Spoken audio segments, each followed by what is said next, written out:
Welcome to casebook management system. तो मैंने आपके सामने एक सॉफ्टवेयर बनाया है जो केसबुक मैनेजमेंट है। तो ये सॉफ्टवेयर में हमें कैसे नहीं टोटल दिखेगा और रिसिप्ट कितनी हुई है, पेमेंट कितना हुआ है, वही हमारी टॉप रिसिप्ट दिखेगी जो आपको यहाँ पर आप देख सकते हैं। तो ये फुल केसबुक है एज पर टोटल एक्सपेंसेस। तो ये एक सारा केसबुक हो गया। ये अकाउंट हेड का हो गया है, आपके अकाउंट हेड किस तरह से होंगे और ये क्या क्या आपके अकाउंट हेड होंगे, कैसे एंट्री होगी। तो एंट्री का भी आप यहाँ से सारी चीज़ों को देख सकते हैं। तो पूरे वीडियो के लिए कमेंट करें, चैनल को सब्सक्राइब करें और केसबुक मैनेजमेंट सिस्टम। तो यदि आप चैनल पर नए हो तो सबसे पहले सब्सक्राइब कर लो। फिर हम आज सीखेंगे कि डेटा एंट्री ऑपरेटर या अकाउंटेंट के पास कितना पैसा आया, कितना पैसा गया और डेली मैनेजमेंट सिस्टम कैसे बनाता है। तो नॉर्मली राइट क्लिक करना है और न्यू पर जाकर आपको माइक्रोसॉफ्ट एक्सेस डेटाबेस ओपन कर लेना और इसका आपको नाम रख देना है अभी ऑफिस मैनेजमेंट। ठीक है, तो हम इसको ओपन करेंगे। ओपन करने के बाद सबसे पहले हमें डेटा कहाँ सेव करना है, एक्सपेंस में। तो हम एक एक्सपेंस की टेबल बनाएंगे और इस टेबल का हम नाम रखेंगे। इसको डिज़ाइन व्यू में ओपन करेंगे और जो हमारी पहली टेबल है इसका नाम होगा हेड, यानी कि कौन सा हेड कौन कौन से हैं। जैसे फील्ड हेड आईडी है, मान लीजिए ये ऑटो नंबर है।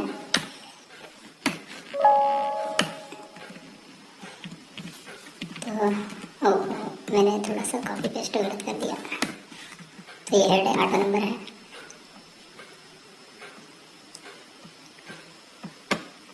सॉरी तो ये हो जाएगा।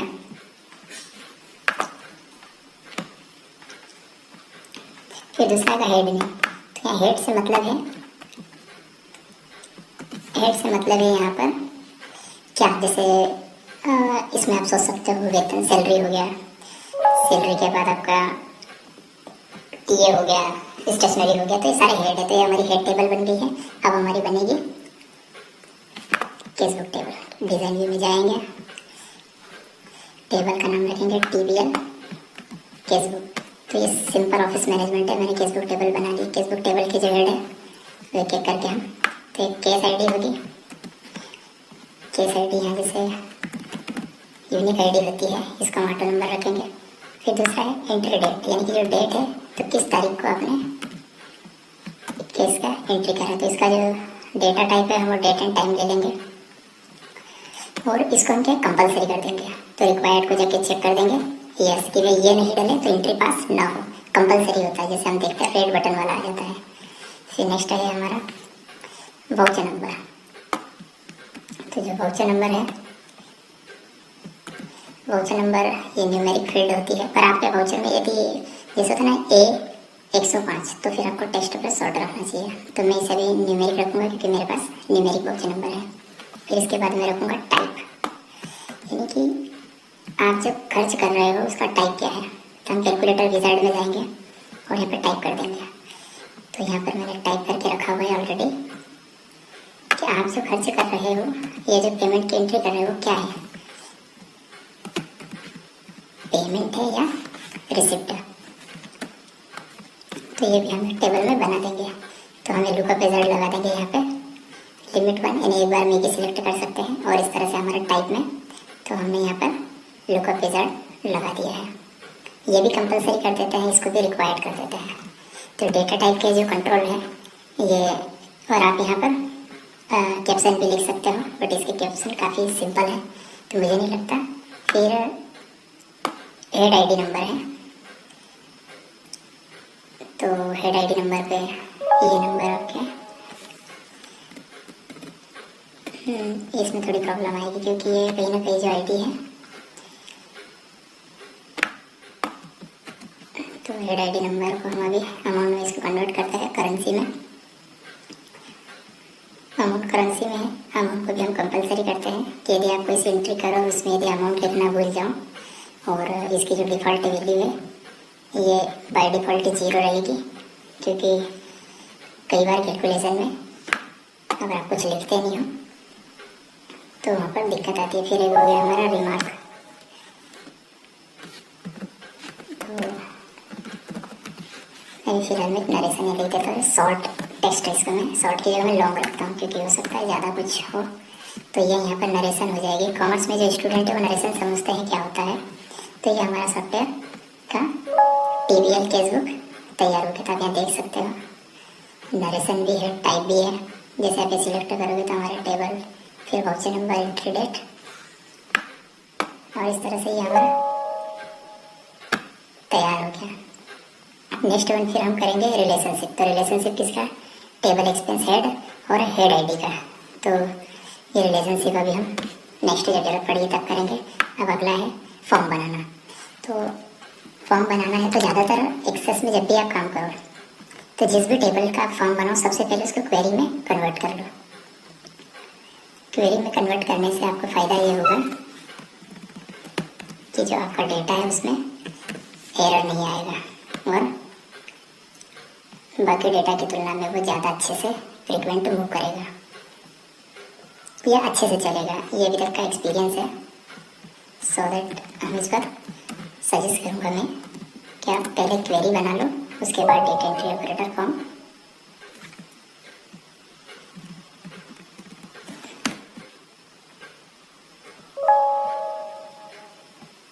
ओके, मुझे लग रहा है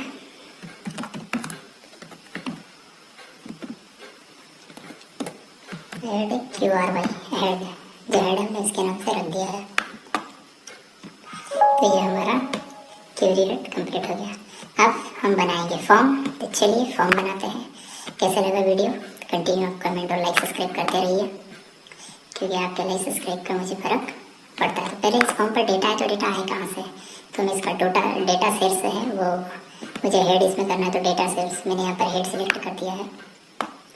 तो आपको ये फॉर्म थोड़ा सा क्रिएटिव तरीके से बनाना पड़ेगा। तो आप डेटा सोर्स आप ऐड कर चुके हो तो ये आईडी तो ऑटोमेटिक सिलेक्ट होगा। हमारे में जाएंगे स्टैक कर देंगे। स्टैक करने के बाद होगा उस पर जाके हम थोड़ा सा इसका कलर तो हम ऑटोमेटिक कर देते हैं। हम आईडी पे जाके और इफेक्ट में जाके फिर इसका फील कलर है वो थोड़ा सा इस तरह से। तो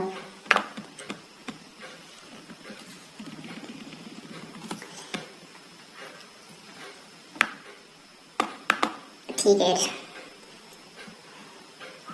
एड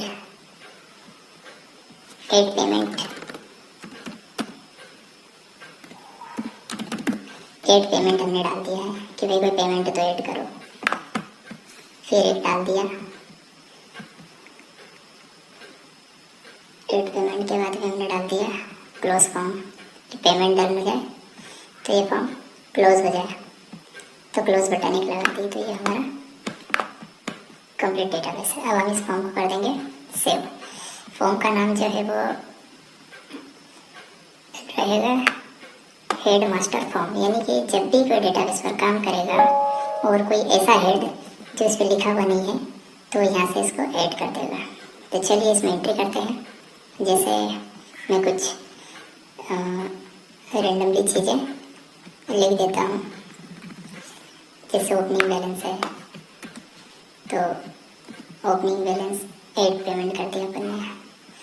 ये एक्चुअल में ऐड पेमेंट नाम नहीं देना है, ये सेव रिकॉर्ड नाम देना चाहिए इसको क्योंकि हम यहाँ हेड बुक कर रहे हैं ना कि कोई पेमेंट कर रहे हैं। तो मैं एक्चुअल में इसको केसबुक वाला समझ रहा था पर एनीवे पता चल गया तो हम इसको इस तरह से सुधार भी सकते हैं।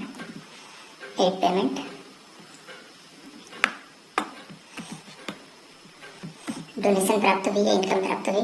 तो इस तरह से आप देख सकते हो हमने अलग अलग सेव रिकॉर्ड। तो ये हमारा रिकॉर्ड सेव हो गया और इस फॉर्म को हमने कर दिया सेव। तो देखिए सेव कैसे हुआ। तो आप ये देख सकते हो मैंने जो रिकॉर्ड उसमें डाले थे वो यहाँ पर आके सेव हो गए।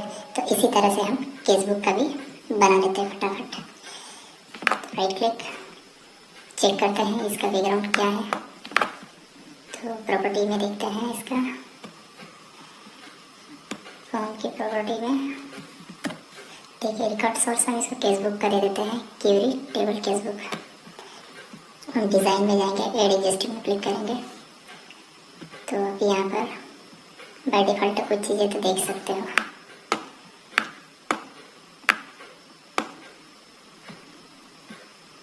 और इस तरह से सारी चीज़ें हम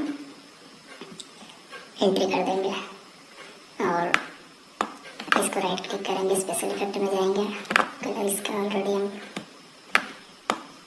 इसमें भी इस रिकॉर्ड में जाएंगे, एडिट की जगह सेव रिकॉर्ड कर देंगे। इस बार हम सेव रिकॉर्ड, फिर एक और बटन बनाते हैं। फिर रिकॉर्ड सेव करने के बाद जब हम बाहर आए तो हम फॉर्म से बाहर आए, ना कि तो यहाँ जाएंगे क्लोज या फिर एग्जिट। और ये हमारा एग्जिट कंप्लीट हो गया। तो फॉर्म व्यू को हम देखेंगे, जैसे एंट्री डालते हैं 4 जनवरी को, वाउचर नंबर 1 या वाउचर नंबर 10 रिसीव्ड हुआ है $500 सैलरी। ओके,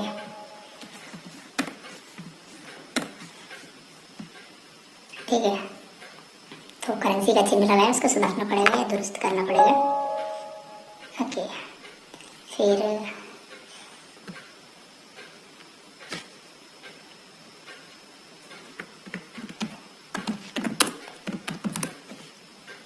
ऐसे। लेकिन आप लोगों ने देखा कि हमने यहाँ पर एक फील्ड बनाई थी हमारे केसबुक में कि वाउचर नंबर, डेट, नरेशन और एक फील्ड और थी, और वो है, मैं इसे सेव कर देता हूँ। अभी फॉर्म का नाम हम रख देंगे केसबुक फॉर्म, ये फॉर्म केसबुक एंट्री।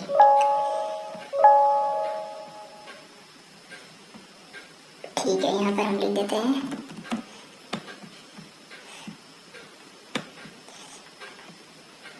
तो यहाँ पर हम एक, ये थोड़ा सा समझने का है, तो यहाँ पर हेड आ जाएगा, हम उसका नाम देते हैं EXP हेड, कि एक्सपेंस हेड क्या हुआ, तो हम एक्सपेंस हेड को लिखअप कर देते हैं। किससे? हमारी क्वेरीज है जो हमने बनाया हेड क्वेरी से। तो जब भी हम उस फॉर्म को ओपन करेंगे तो वहाँ पर ये सारे रहेंगे। तो देखते हैं, इनमें से किसी एक को सिलेक्ट करेंगे तो इससे क्या होगा, स्पेलिंग मिस्टेक का डर नहीं होगा। नहीं तो कई बार देखते हैं सब लोग अलग अलग तरह की स्पेलिंग लिखते हैं। तो हमने एक और इसमें डिज़ाइन एड कर दी है। एग्जिस्टिंग में जाएंगे, नरेशन टाइप, ठीक है, उसके पहले क्वेरी में ऐड करना पड़ेगा। डिज़ाइन व्यू में जाएंगे और हमने जो लास्ट में जोड़ा है उसको यहाँ पर देखेंगे। और ये हमारा, क्योंकि हमने क्वेरी से फॉर्म बनाया है तो क्वेरी में जितनी फील्ड होगी वही फील्ड हमको यहाँ पर भी मिलेगी। तो अब आप इसमें देखोगे यहाँ पर सारी फील्ड आएगी जो आपने अकाउंट हेड में डाल रखी है, ताकि स्पेलिंग मिस्टेक या इस तरह की दिक्कतों के चलते चीज़ें ना। अब आपको एक चीज़ हमेशा ध्यान रखना पड़ेगा कि आपने इसका रिक्वायर्ड कंपलसरी कर रखा है, तो आपको हर एंट्री की वैल्यू देना होगी। अगर आप वैल्यू नहीं दोगे तो क्या होगा, वो आपका एंट्री एक्सेप्ट नहीं करेगा। ये स्टॉप कर दिया तो उसका जो बाय डिफॉल्ट सेटिंग थी वो एक जैसी हो गया। तो आप देख सकते हो यहाँ पर वो भी आ गया, डोनेशन है, तो ये रिसिप्ट है, ये अमाउंट है, और ये उसका सेव रिकॉर्ड, अनदर रिकॉर्ड हम डालते हैं इसमें। डेट का वही बाय डिफॉल्ट जो है वही डालना अपने को। वो जो नंबर इस बार 2 हो जाएगा, इस बार हो गया ऑफिस एक्सपेंसेस, तो ये क्या हो गया पेमेंट, और ये अगेन $100 हमने दिया PA और सेव।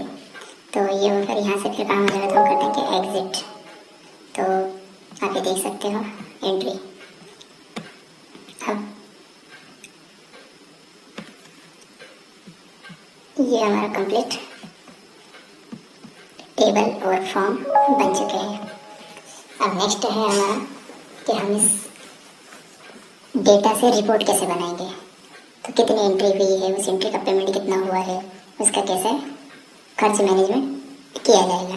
तो जिसको हम बोलते हैं बैलेंसिंग, कि 50,000 का हमारे पास बैलेंस है, जैसे ये हेड है, तो हेड में हमारे पास कितना बैलेंस है, 50,000। तो उस 50,000 के बाद फिर जो कंटिन्यू खर्चा आ रहा है, फॉर एग्जाम्पल कैशबुक एंट्री हम शुरू करते हैं यहाँ से, ओपनिंग बैलेंस है, और ओपनिंग बैलेंस हमारा से रिसिप्ट होता है, और ये हमारे पास 50,000 है। तो amount received from SB account, opening balance हमें नाम दिया, रिसिप्ट है 50,000 है। अब उसके बाद इस पैसे से हमने जो खर्च करे हैं वो वहाँ पर ऐड करते जाएंगे। तो कोई सा भी इनकम है, अगर इनकम है तो इनकम में से खर्च घटाने के बाद राशि कितनी बच रही है।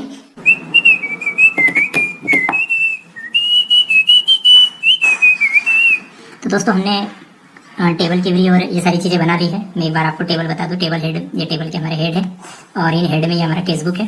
केसबुक में आप देखोगे मुझे रिसिप्ट हुए हैं 2 लाख रुपए सैलरी के, और ये मैं थोड़ा सा छोटा कर लूँ ताकि आप सारी चीज़ें कम्प्लीटली देख पाओगे। तो यहाँ डोनेशन है और ये इनकम है एक तरह से, तो सैलरी इनकम का है। तो आपको ये ध्यान रखना है, केसबुक में आप एंट्री तभी कर पाओगे जब आपके पास पेमेंट भी होगा। जैसे मान लीजिए ऑफिस में आपके पास 5,000 रुपये आए हैं, तो उसी 5,000 में से खर्च करोगे। अब आपने रिसीव की एंट्री नहीं डाली और पेमेंट की एंट्री डाली, तो आपकी केसबुक नेगेटिव दिखेगी। तो स्वाभाविक बात है, आपको ये सब चीज़ों का ध्यान रखना होगा। तो सारी एंट्रियाँ टाइम पर करें ताकि आपका केसबुक प्रोजेक्ट जो है आपका कंटिन्यू चलता रहे। तो ये इस तरह की मेरी कुछ एंट्री है, ये नरेशन है, ये टाइप है, रिसीव हुआ है या पेमेंट हुआ है, या अमाउंट है। अमाउंट में आप देख रहे हो ये डॉलर में दिख रहा है, तो मैं इसको, वैसे तो इसको नंबर में करना चाहिए, और मैं एक बार इसको देखता हूँ डिज़ाइन व्यू में। मैं टेबल डिज़ाइन व्यू में जाऊँगा, और ये जो अमाउंट है करेंसी की जगह मैं इसको जनरल कर देता हूँ। तो नंबर्स, और इस तरह से ये सेव कर दूंगा मैं इसको, और फिर ये general number, where is the amount long text.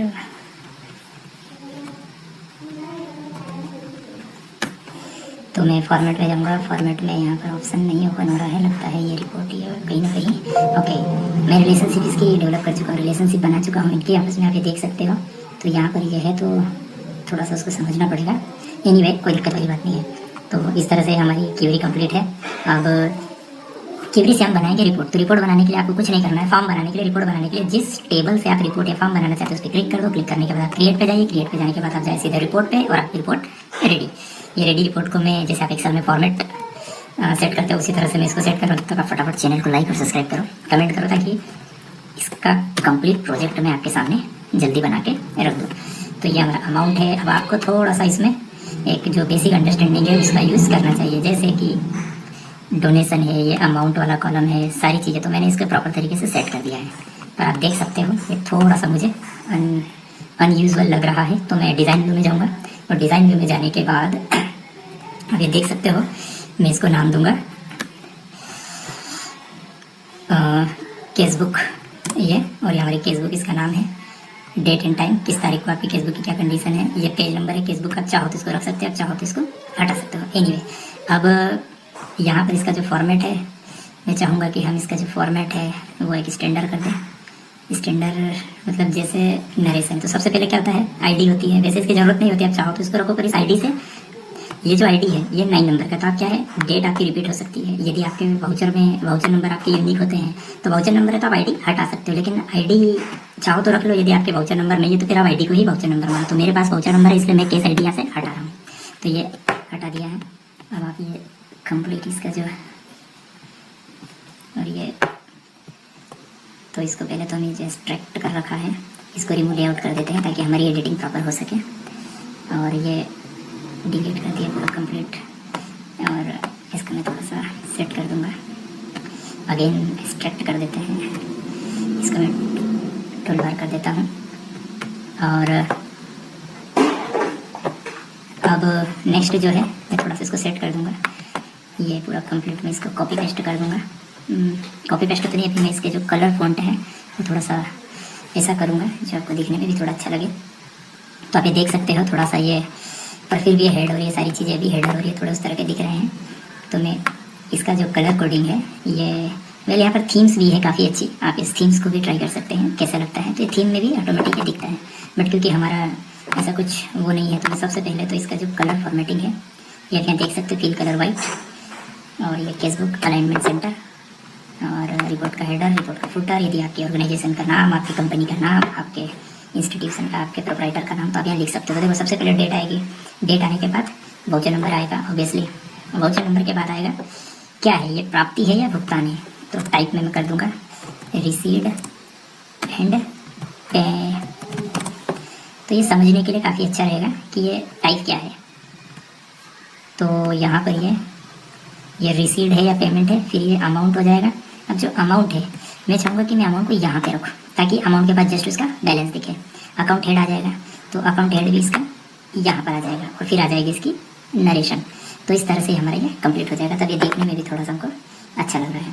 अब इसका जो फील कलर है इनका मैं कर देता हूँ, हाँ टेबुलेशन में इसको कर देना चाहिए।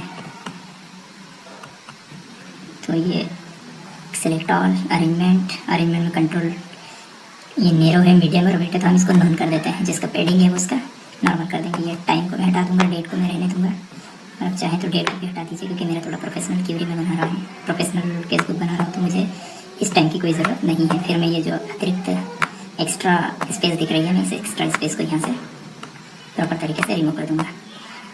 अब आप ये देख सकते हैं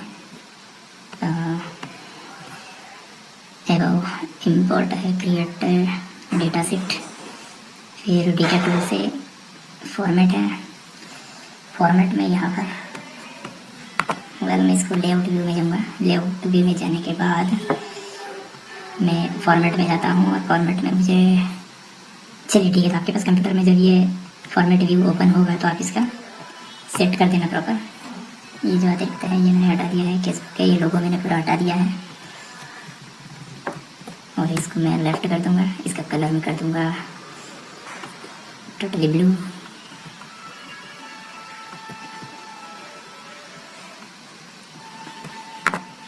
फील आउटलाइन है इसकी, तो ये फील आउटलाइन इसमें शो हो रही है। पहले फील आउटलाइन नहीं था इसलिए थोड़ा सा लग रहा था। तो ये देखिए हमारा एक कंप्लीट।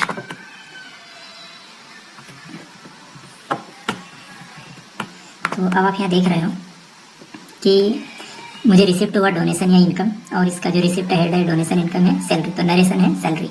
तो मैं यहाँ पर एक क्वेरी ये भी आ जाती कि भैया सैलरी का हेड था तो आप सैलरी ही सिलेक्ट करते हैं। यहाँ पर आप नरेशन में लिख रहे हो सैलरी, तो 2 लाख रुपए आपको रिसिप्ट हुआ और आपके पास बैलेंस है 2 लाख, उसमें से 1300 आपने खर्च करे तो ये माइनस हो गया। तो इस तरह से खर्च करते करते अब आपके पास बैलेंस बचा है 4,92,745 और आपने उसमें से 4,92,748 खर्च कर दिए, तो बचे कितने, -3 रुपये। तो यदि ऐसा कुछ माइनस में हो तो वो एंट्री रेड हो जाए ताकि आप केसबुक को आसानी से फाइंड आउट कर लो।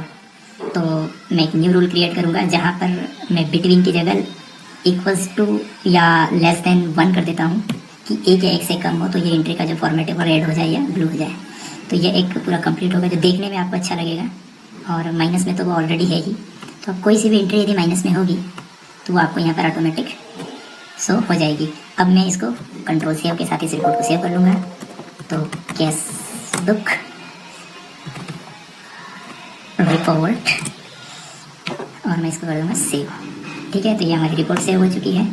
अब मैं आपको अब बता देता हूँ, ये रिपोर्ट है, ये हमारा केसबुक एंट्री फॉर्म है। इसको भी मैं थोड़ा सा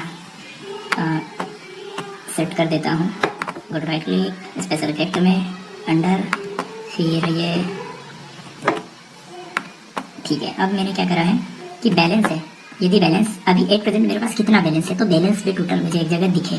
तो ये कैसे मैंने बनाया है तो मैं ये भी आपको बता देता हूँ। तो ये मेरी जो टेबल केसबुक है इसको मैंने क्वेरी में क्रिएट करी, उसमें फिर एक क्वेरी देखिए, तो आप यहाँ देख सकते होंगे। मैं इसको थोड़ा सा आपको जूम में ले जाकर दिखा दूँ 16 के फॉन्ट में, आई होप ये दिख रहा होगा। तो ये कैश बैलेंस है, ठीक है। तो सम इफ का फार्मूला जैसे हम एक्सेल में लगाते हैं वैसे ही यहाँ पर भी हम यूज़ करते हैं। तो इफ़ टाइप जो रिसिप्ट हुआ है या पेमेंट हुआ, तो यदि टाइप बराबर हो रिसिप्ट के तो उसका जो अमाउंट है उसमें से, तो अब यहाँ पे क्या हो रहा है कि सम, तो जितना भी अमाउंट रिसिप्ट हुआ है उसको वो सम कर लें और माइनस कर दे सम कौन सा, पेमेंट का, और सारे पेमेंट का सम को माइनस करने के बाद आप देख रहे हो माइनस। तो ये माइनस करने के बाद जो बैलेंस है बैलेंस मुझे शो करें, मुझे कोई एंट्री नहीं देखना है, मुझे केवल बैलेंस देखना है।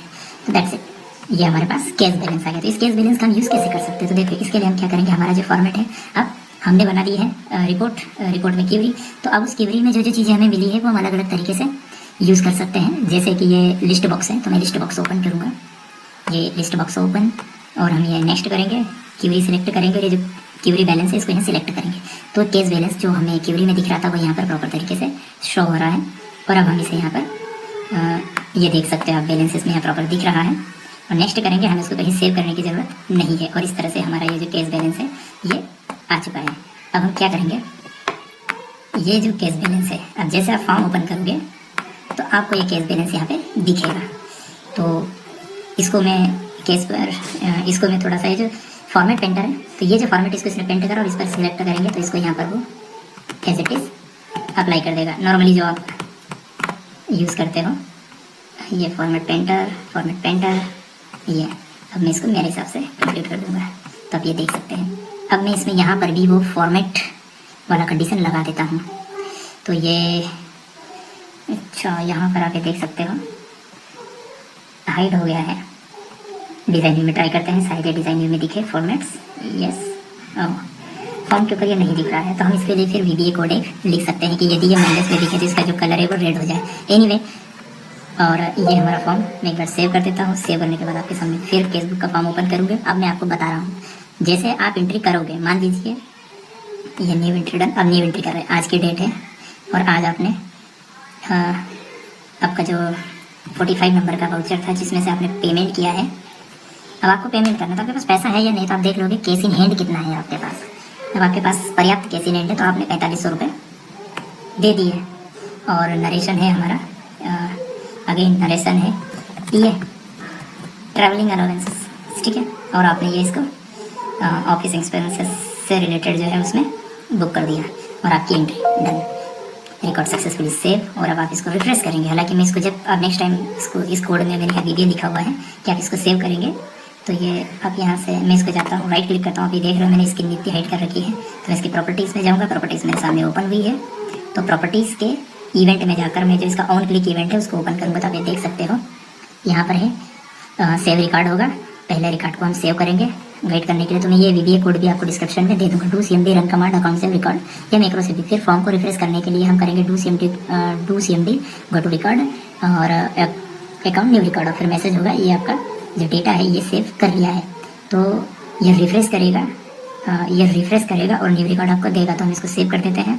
तो यदि इसमें वर्क नहीं कर रहा है और ये जब इसका वर्किंग VBA होगा वो मैं आपको इसमें दे दूँगा। तो आप यहाँ देख सकते हो। अच्छा, आपने एक चीज़ देखी कि अभी जो बैलेंस है, अब मैं एक और आपको एंट्री बताता हूँ। 14 तारीख को आपने 90 नंबर के वाउचर से एक वाउचर बनाया था जिसमें आपने पेमेंट किया था, और पेमेंट था 395500। ये एक अमाउंट है, आपने दे दी है सैलरी एक्सपेंसेस, और ये आपका अकाउंट हेड हो गया सैलरी, और आपने कर दिया सेव। ठीक है, ये आपका सेव हो गया है। और अभी आप करेंगे रिफ्रेश, -102 रुपये। भाई साहब पैसा खत्म हो गया है एज पर योर केसबुक। अब आपको क्या करना होगा, माइनस में चला गया है, तो जिस तारीख को आपने माइनस में गया है उसके एक दिन पहले आपको कुछ न कुछ रिसिप्ट दिखानी होगी, या तो आपने जो लास्ट एंट्री करी है वो एंट्री आप में नेगेटिव ज़्यादातर ऐसे केस में होता है जब आपने केस बैलेंस को मैच करने के लिए केसबुक बना रहे हो। रेगुलर अपडेट करोगे तो नेगेटिव नहीं होगा। तो ये हमारा जो फॉर्मेट है, इस फॉर्मेट पे भी आप यहाँ पर इसका केस इन ये सारी चीज़ें देखकर, तो ये जो केसबुक है हमारी, ये है सिर्फ ऑफिस मैनेजमेंट के हिसाब से। यदि आपका ये लेजर के हिसाब से हम इसको नहीं बोल सकते, क्योंकि इसमें फिर डेबिट क्रेडिट का कॉन्सेप्ट, फिलहाल में केसबुक में डेबिट क्रेडिट का मैंने उस तरह का यूज़ नहीं करा है। लेकिन आप यदि कोई कंप्लीट सॉफ्टवेयर बना रहे हो जिसमें डेटर है, क्रेडिटर है, या और भी किसी तरह की कोई आउटस्टैंडिंग है उसको देखना है, तो वहाँ पर फिर हम एक कंप्लीट सॉफ्टवेयर बनाएंगे जहाँ पर ये जो फार्मूला है केसी नेट का और ये सारे वहाँ पर काम आएंगे। तो अभी हमने बना लिया है केसबुक से रिलेटेड कंप्लीट। अब मैं इसका केसबुक वाला डैशबोर्ड बना के और फिर इसका कंप्लीट जो नेक्स्ट स्टेप है इनवर्ड और आउटवर्ड की आवक जावक जो हम दिखाते हैं वो हम कैसे बना सकते हैं। तो subscribe for next part, comment and like, share also your friends. Thank you for watching. मिलते हैं अगले वीडियो में।